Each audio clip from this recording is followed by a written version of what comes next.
So Neil, I remember this stuff, the gadget anti-jam, but I never saw one in a small package like this. Tell me about it. All right, this is what we call the Gadget AE for antenna electronics. This contains the electronics, the RF front ends for a 4-element anti-jamming system that gives you 3 degrees of freedom. Now this unit, we see 4 RF inputs. You can hook it up to generally any type of 4-element circuit controlled reception pattern antenna of various sizes, and you apply power. The output is clean GNSS signal, so it provides up to 40 dB of suppression simultaneously on GPS L1 and GPS L2 to allow you to keep operating in GPS denied environments. What's important about this is the size and the form factor. It's suitable for smaller platforms. It's very quick to integrate.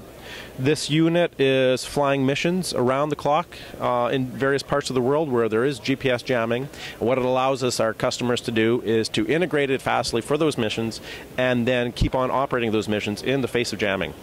It's a Canadian-controlled good.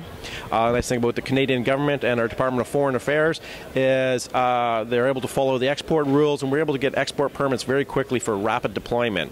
So we've seen situations where we were able to get customers back up and running within a day because we have units in stock, we're able to get export permits, and enable our customers to do the missions that they need to do. Mm-hmm. So I understand that you've had a number of government evaluations and government proving tests and what have you. Could you tell us a bit about that? The current one we're working on is something called the Build in Canada Innovation Program with Public Works and Government Services Canada. The purpose of that program is to take technology that we call it's at a mid-technology readiness level that's getting ready to be deployed, but to be able to get it into the hands of government test agencies, agencies that are interested in using the technology, evaluating it, and giving feedback to industry.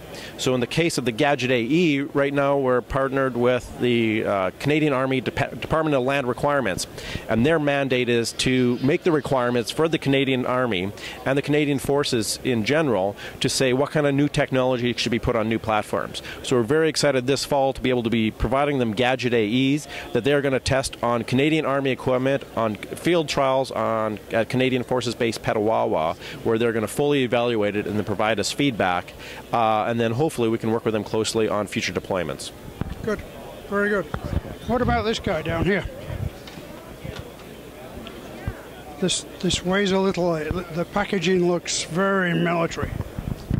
The packaging is very military. This is designed to be used in what we call the NATO A1 environment, full solar loading out in the middle of the desert.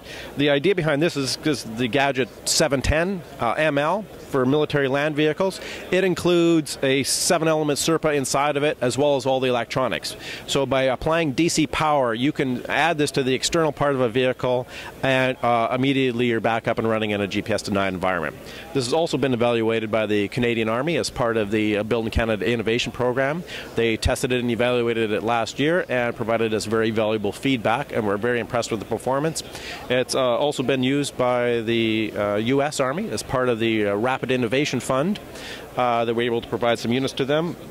So 7 elements means 6 degrees of freedom, and also performs very well.